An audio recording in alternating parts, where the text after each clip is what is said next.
Antes de comenzar la primera sección, que se denomina, como saben, Emprendedores desde cero, sería interesante conocer en qué forma una compañía, y además una compañía importante como SAGE, apoya el emprendimiento. Y en opinión de su consejero delegado, de su CEO, ¿qué papel juegan los emprendedores en este momento? Vamos a escuchar, nos ha grabado un vídeo a Santiago Solanas, que es el CEO de SAGE en España. Los emprendedores en este momento sois los mayores generadores de ilusión y de optimismo en la economía española, que está necesitada de ello. Desde SAGE estamos a vuestro lado, como demuestran los más de 23 millones de euros que hemos invertido en acercar las mejores herramientas de gestión a más de 30.000 empresas y emprendedores para que sean más competitivas. Quiero terminar dando un mensaje de ánimo y apoyo a los emprendedores. Luchad por cumplir vuestros sueños. SAGE estará a vuestro lado. Bueno, para que todo el mundo sitúe SAGE, muchos ya le conocen, una gran empresa. Tiene muchos productos, pero por ejemplo, se lo pongo yo en mi cosecha, lo del famoso Conta Plus, pues eso está en SAGE. Vamos a escuchar a algunos emprendedores aquí ahora. En primer lugar, vamos a llamar a Javier Pérez Dolcet, que es un empresario con amplia experiencia en el sector de las nuevas tecnologías. Es fundador, copresidente y CEO de CED, líder mundial en servicios y contenidos para móviles e Internet, y además es cofundador de Ilion Animation Studios, que es una productora de animación, los creadores de la película Planet 51, que eso sí que se acuerda todo el mundo, Pyro Studios, que son desarrolladores de videojuegos y juegos para redes sociales, y UTAD, que es un centro universitario de tecnología y arte digital. Le vamos a escuchar con enorme interés, yo he tenido la oportunidad de hacerlo alguna vez, y realmente Javier tiene un gran mensaje, el que ahora nos trae. Javier Pérez Dolcet, por favor, adelante. Gracias.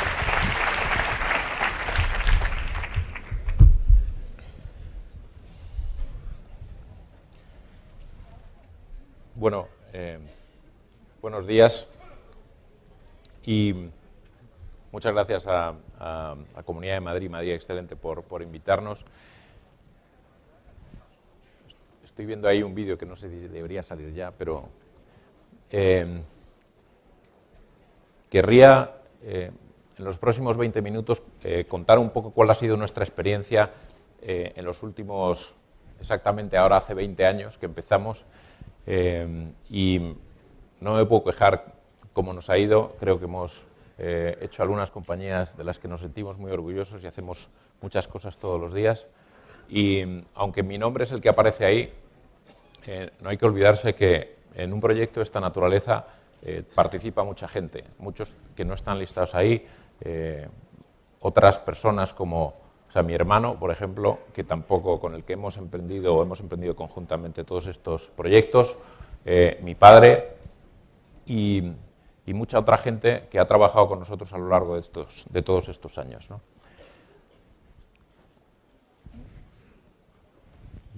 Y esto no sé si funciona.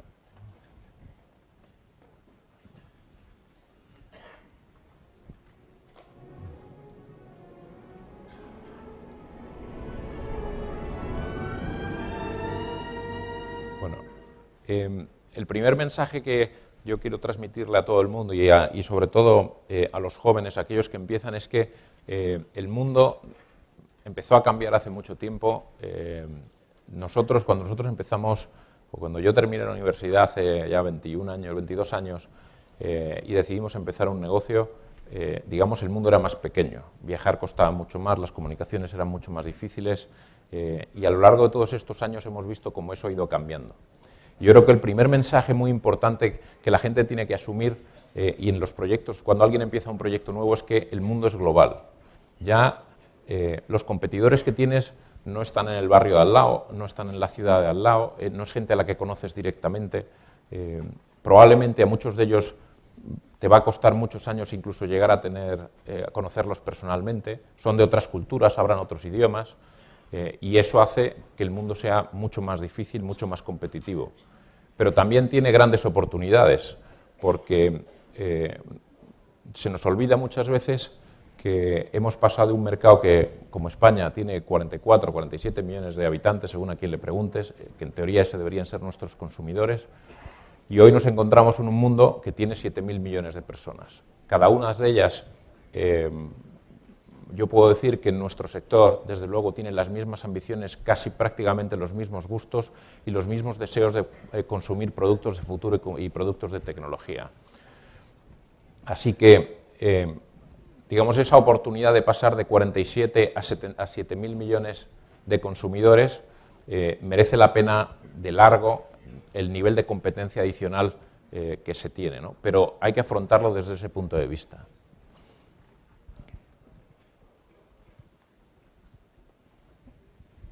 Perdonad, esto no sé si funciona, pero... Oh, bueno. Ya, ahora ha pasado, pero... Ok, vale, los lados. Vale. Bueno, o sea que partiendo de que el mundo es global y que tienes que vender los productos en todo el mundo, y teniendo en cuenta, y yo eso lo digo por experiencia personal, que montar una compañía, empezar a vender productos, intentar salir fuera, empezar desde cero, como en nuestro caso, o sea, literalmente desde un garaje, requiere un esfuerzo enorme. Y si estás dispuesto a hacer ese esfuerzo, mejor que sea en un sector por el que tengas pasión. No vale solo que te guste, no vale solo que estés formado o que sepas de ese sector, te tiene que gustar de verdad, porque los sacrificios que vas a tener que hacer, el número de horas, de esfuerzo, de dedicación, de disgustos que te vas a llevar, de decisiones muy duras que hay que tomar, solo lo justificas y solo lo vas a poder hacer si realmente lo que estás haciendo y en el sector en el que estás de verdad te produce una pasión enorme. Y en nuestro caso fue y elegimos el mundo de la tecnología. Ni mi hermano ni yo somos tecnólogos. Yo estudié empresariales, mi hermano estudió Derecho, pero bueno, desde pequeños tuvimos la suerte que mi padre nos trajo a casa todos los cachivaches electrónicos que iban saliendo por el mundo, consolas, ordenadores o microordenadores y todo tipo de aparatos, y vivimos entre ellos. Cuando nos tocó empezar a trabajar, pues dijimos, oye, ¿por qué no dedicarnos a eso de que creemos que tiene futuro, ¿no? Hoy la tecnología, y creo que hay que ser consciente de ello, está transformando el mundo. Y lo está transformando ya no solo en nuestro sector, que es pura tecnología, lo está transformando en todos los sectores. Y eso implica, o sea, que podemos ver el mundo desde dos puntos de vista. El de, bueno, hay una crisis bestial, yo, no sé, fabricaba zapatos y no voy a poder seguir compitiendo, o mirándolo desde el otro punto de vista, es si me convierto en el líder tecnológico que es capaz de hacer los zapatos más eficientes, transportarlos más fácilmente y hacerlos, digamos, más adaptados a lo que el consumidor quiere, lo que tengo es un mercado enorme. Pero la tecnología está ahí y no vale, y ahí sí que no hay, digamos, puntos intermedios. Si no evolucionas y no utilizas la tecnología, desapareces. Si la utilizas, desde luego, nada te garantiza el futuro, pero sí vas a tener un nivel de oportunidades muy grande. Nosotros en nuestro sector, en el que, bueno, entre todas las compañías que tenemos ahora mismo, tenemos oficinas en 65 países en el mundo, una plantilla de más de 1.000 personas en nuestra nómina y trabajando para nosotros en exclusiva, pues probablemente otras 600 o 700. El 50% de todas ellas se dedican al I+D, que obviamente pues es un esfuerzo enorme y que, como decían algunos de los ponentes anteriores, o sea, la innovación efectivamente es el motor del desarrollo, ¿no? Pero la innovación llega aparejada pues mucho esfuerzo, muchísimos sacrificios, enfrentarse muchas veces con productos que lo mejor que puedes hacer con ellos después de, no sé, millones o decenas de millones de euros de inversión es tirarlos a la basura para volver a empezar. Pero también tiene el lado positivo. La invención lo que te lleva es a crear productos que son únicos, que no existen y que puedes vender en todo el mundo. Y esto, en nuestro primer caso, fue ese que veis ahí, que es un juego. Cuando empezamos a hacer juegos en el año 96, empezamos a venderlos en el año 93, empezamos a fabricarlos en España en el año 96. Y lo empezamos a hacer con la ambición de, cosa que no se había hecho nunca en España hasta entonces, que es hacer un juego en España hecho por españoles, con tecnología española, pero con ambición de venderse en todo el mundo. Y bueno, lo empezamos a hacer literalmente en un garaje, terminamos de hacerlo en una oficina un poco más digna, pero bueno, distaba mucho de ser un estudio internacional. Se lanzó el 19 de junio del año 98 y se convirtió, aunque estaba previsto que vendiera en todo el mundo del entorno de 150.000 copias, con nuestro distribuidor internacional, que en aquel momento era el del Tomb Raider, se llamaba, que seguro que les suena, que se llamaba Eidos, y se convirtió en el videojuego de PC más vendido del mundo del año 98. Terminamos vendiendo más de 5 millones de copias y obviamente pues fue un éxito enorme, ¿no?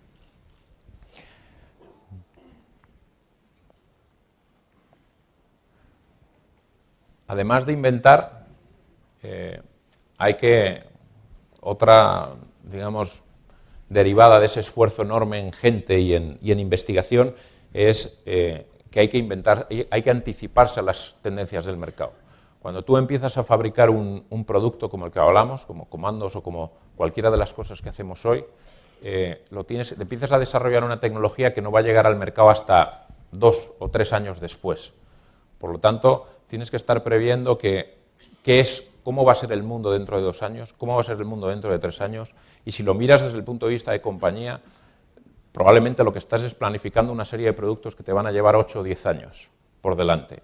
Y tienes que intentar posicionarte en un sector donde tengas ventajas competitivas, donde estés lo más solo posible, etcétera, etcétera, ¿no? Y eso te lleva a que es absolutamente fundamental anticiparse al mercado. Esa decisión estratégica de dónde me posiciono y qué me dedico a hacer es, o sea, desde mi punto de vista, la más importante de todas. Porque luego puedes, si tomas la decisión adecuada, luego tienes un enorme margen de maniobra para adaptarte a las tendencias, para cometer errores de gestión, para equivocarte en los productos, equivocarse en muchas cosas. Y sin embargo, puedes mantener una posición de liderazgo, o sea, vendiendo cantidades muy importantes y manteniendo unos márgenes muy altos, en un entorno donde la competencia es escasa.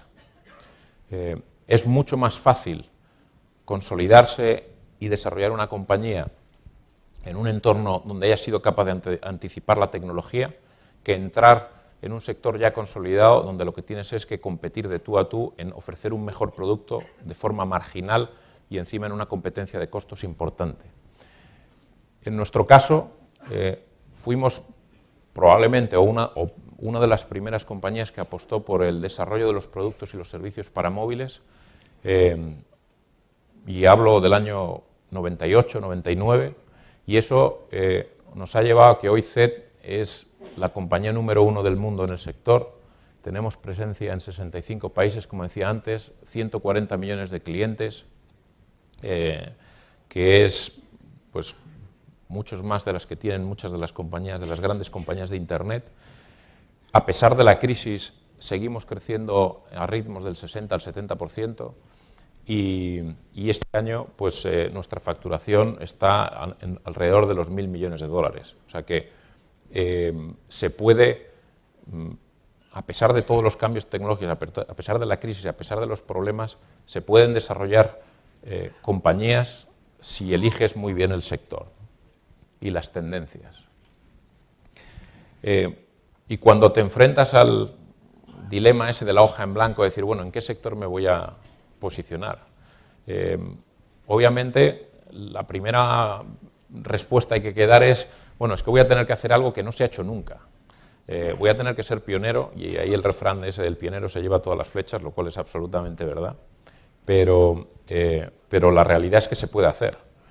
Y después de hacer todas estas cosas, en el año 2002 decidimos, y el gran impulsor de eso fue mi hermano, más que yo, empezar una compañía nueva que se llama Ilion, y que es una compañía que se dedica a hacer cine de animación y cuyo objetivo era desarrollar con la tecnología y la gente que teníamos aquí películas de animación que fueran capaces de competir con Pixar, DreamWorks y el resto de los productores americanos. Obviamente, bueno, nuestra experiencia en el mundo del cine era cero, y hoy lo sigue siendo. Bueno, hemos aprendido algo, pero muy poco, comparativamente con bueno, una industria que lleva 50 o 60 años, digamos, vendiendo ilusión, ¿no? Pero la realidad es que decidimos tirarnos a la piscina, pusimos la tecnología, nos arriesgamos, intentamos traer a todo el talento español que había por el mundo, porque no sé si la gente lo sabe, pero una gran parte de la industria de animación de Estados Unidos está liderada por españoles, que han tenido que emigrar de aquí a ir a hacerse digamos, el trabajo que les gusta allí, porque aquí no se puede hacer. Muchos de ellos vinieron aquí y nos ayudaron a hacer Planet 51, que era nuestra primera película, y se ha convertido en la película española más taquillera de la historia. Se debutó en 17.000 salas en todo el mundo, cosa que no se había hecho hasta la fecha. Se lanzó en 170 países y la taquilla global que hicimos está en torno de los 180 millones de dólares, y el proyecto al final, entre los productos, accesorios y toda la venta que se produce alrededor de una película, pues habrá generado del entorno de 400 o 500 millones de dólares de ventas en todo el mundo. Y eso se empezó haciendo en una oficina aquí en Madrid, para terminar vendiéndose en todo el mundo. Por supuesto, pues, también tenemos una oficina en Los Ángeles y muchas por todo el mundo que utilizamos dentro de la infraestructura que tenemos. Pero la película y la tecnología se hizo aquí y se siguen haciendo aquí porque seguimos haciendo las películas, ¿no? Y seguimos haciendo más. Otro punto muy importante de la innovación es la adaptación, porque una vez que tú decides entrar en un sector, la tecnología no se para y la tecnología va a evolucionar y cada vez lo hace más rápido. Cuando nosotros empezamos hace 20 años, que tampoco es hace tanto, pero estábamos hablando de que un ciclo tecnológico duraba 5 años. Hoy estamos hablando de plazos de 2,5 o 3. Y si hablamos de tecnologías de base, probablemente tenemos una novedad que sea capaz de cambiar el mundo, que sale cada 14 o 18 meses. Y eso implica que toda la gente que tú tienes dedicada a ciertas cosas, a desarrollo, a investigación, tienes que ir haciéndolas pasar de tecnología a tecnología y no los puedes dejar rezagados en ni un segundo, ¿no? Y en estos años hemos visto, o sea, empezamos en la época del Spectrum cuando éramos pequeños, saltamos al PC, del PC a la Play, aunque ahí aparece una PlayStation 3, pero bueno, antes vino la 2 y antes vino la 1, de ahí a un móvil, de ahí a Facebook, de ahí a un smartphone, de ahí a un tablet, y suma y sigue. Cada una de estas revoluciones de las que estamos hablando, o sea, los tablets hace 2 años no existían y se van a convertir en el primer PC, por llamarlo de alguna manera, en ventas en el mundo. Los smartphones, el iPhone se presentó por primera vez hace 4 años y pico. No existía, fue un cambio radical y hoy los smartphones ya suman pues, el 60% de las ventas de teléfono en el mundo. Y no se venden más porque no se fabrican más rápido. Existe esa limitación física de cuántos smartphones se pueden fabricar en un año. Si se fabricaran más se venderían. Y en cualquier caso, bueno, esa evolución seguirá en los próximos años y ese es un sector en el que estamos completamente involucrados, y lo que sí sabemos es que pues, para dentro de 7 o 8 años habrá en el mundo nada más y nada menos cerca de 6.000 millones de smartphones. Y será la mayor plataforma de distribución de comunicaciones, de contenidos, de conocimiento que se haya conocido en la historia, ¿no? Y como decía al principio, se pueden hacer todas estas cosas, pero a que nadie llore o se sorprenda porque se equivoque muchas veces. A nosotros nos ha ocurrido y nos ocurre todas las semanas, todos los meses, todos los años. Hay proyectos, hay cosas que salen mal que tienes que tirar a la basura. Y la única receta para eso, porque no hay mágicas, es levantarse y seguir. Y con mayor espíritu que tenías antes de pegarte el tortazo. Y bueno, comprarse muchas tiritas, puntos de sutura y aspirina para cuando te duela. Pero es inevitable.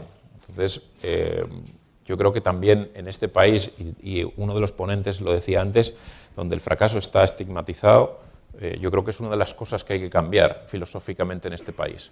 En Estados Unidos, cuando nosotros, y bueno, no solo nosotros, sino todos nuestros competidores contratan personal, una de las cosas que más valoran la gente de recursos humanos y los directivos es cuáles son los aciertos, pero cuáles son los fracasos.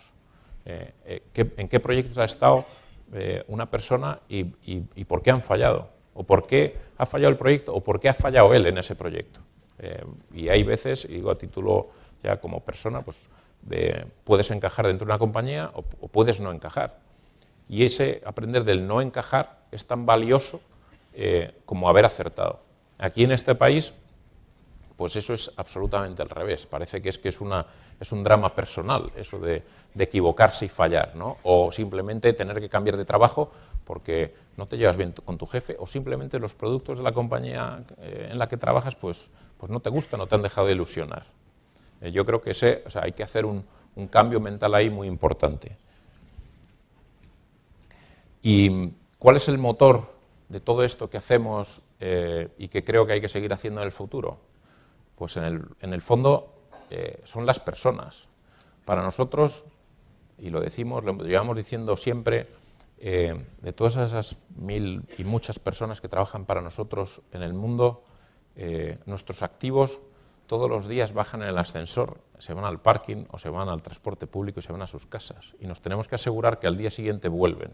Y vuelven con más ganas, con más formación y con más dedicación que lo hacían antes.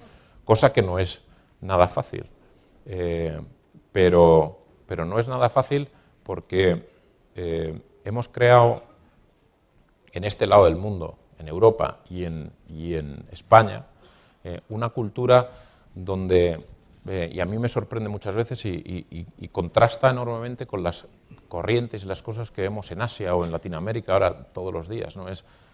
Aquí, llevamos 5000 años con el ser humano desde que aprendimos a escribir, intentando mejorar, innovar, aprender, distribuir el conocimiento, y hoy lo que hacemos es que mandamos a nuestros hijos al colegio, los mandamos a la universidad y parece que una vez que cuando la gente sale de la universidad ya su periodo de formación ha terminado. Ahí los ponemos a trabajar y 20 años después los consideramos viejos y los echamos a la calle. Y bueno, en España pues llevamos mucho tiempo prejubilando gente por debajo de los 50, los 49, los 48, los 47, y si lo dejáramos pues seguiría bajando, ¿no? Y yo en eso siempre utilizo, me parece un error absoluto. Creo que cuando tú contratas a alguien, te tienes que asegurar que esa persona va adquiriendo conocimiento y experiencia. Y la combinación de los dos es lo que te da una ventaja competitiva cada vez mayor. Obviamente, si se nos olvida la formación y la educación, pues tienes una persona que lleva 15 años trabajando contigo en una tecnología antigua que está fuera del mercado y que obviamente no vale para nada. E igual que tienes que tirar una máquina, tienes que tirar a la persona. Y eso pues es un error enorme. Y yo el caso que siempre utilizo para contradecir eso es, para mí, la persona más creativa que hemos visto en el último siglo y que realmente ha transformado el mundo, que se llama Steve Jobs. Se ha muerto hace poco, se ha muerto desgraciadamente bastante joven, con 50 y pocos años, 56, 57 años. Y si le hubiéramos aplicado los estándares españoles, el iPad no existiría hoy, y el iPhone tampoco, que son todo invenciones de los últimos años. Y otras 3 o 4 productos que veremos en los años que vienen y que no existirían.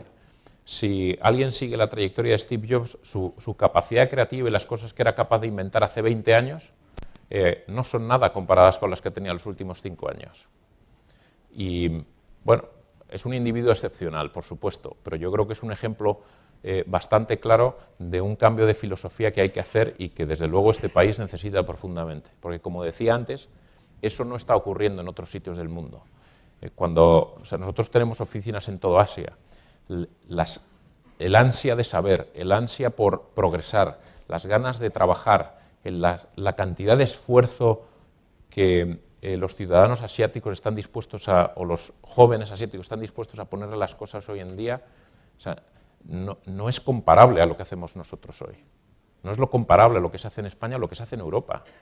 Y desde luego, si no cambiamos esa filosofía, ni saldremos de la crisis y terminaremos, digamos, absolutamente subordinados a sus empresas, a sus conocimientos y a su tecnología.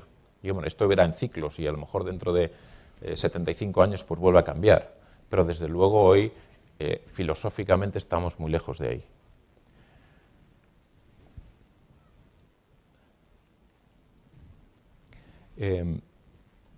Dentro de toda esa ambición por formar, a lo largo de los últimos 10 años y dentro siempre de nuestras posibilidades, cuando éramos más pequeños y ahora que somos más grandes, siempre hemos puesto cursos de formación, hemos hecho másters con universidades, hemos intentado generar cursos con el objetivo de tener más gente cualificada y tener gente que sea mucho mejor y mejor formada y tenerlas en España, donde siempre hemos tenido nuestra central y la seguimos teniendo hoy en Las Rozas, ¿no? Donde esperamos que podamos seguir muchos años. Y lo hemos hecho porque hemos encontrado una dificultad enorme por gente formada. Es realmente complicado encontrarla. Y eso nos ha llevado, o sea, hoy tenemos 5 centros de desarrollo en el mundo.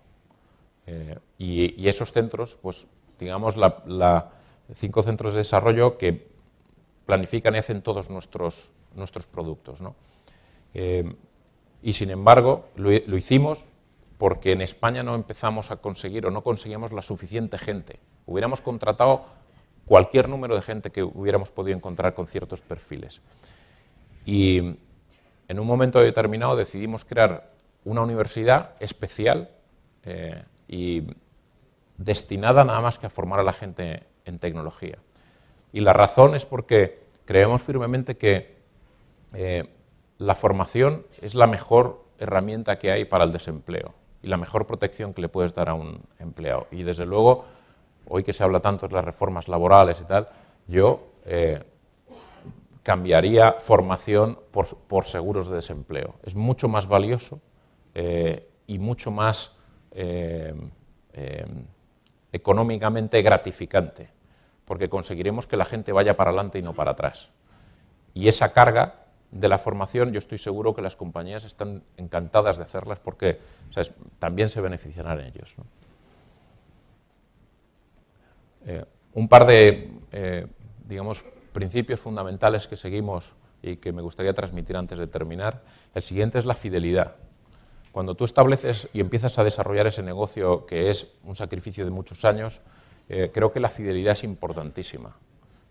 Y eso va unido a la formación y todo lo demás, ¿no? Por supuesto, con los tuyos, con tus socios, con tus empleados.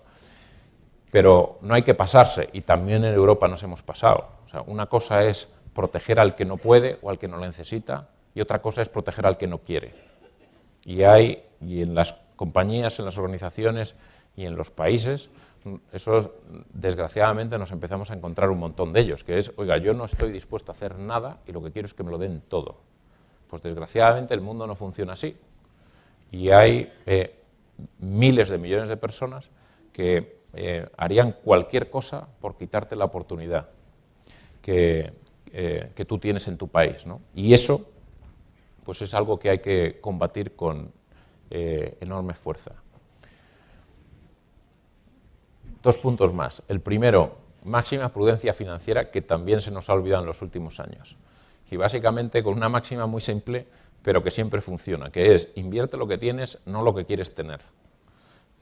Y esto es especialmente importante cuando uno empieza una startup, porque tú empiezas a desarrollar una tecnología con una financiación que has conseguido y donde esa financiación lo único que quieres es que te lleve hasta la siguiente ronda de financiación, porque no puedes subsistir si no.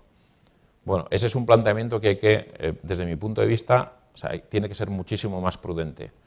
Tienes que conseguir la financiación suficiente para que un proyecto salga adelante y si no, rebajar las expectativas. Pero no puedes vivir financieramente de la cuerda floja, en la cuerda floja permanentemente. Eso te lleva al desastre con seguridad. Got a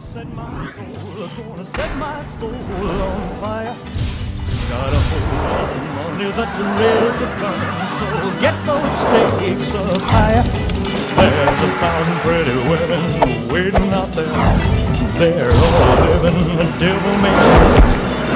Just a devil love is scarce. So viva.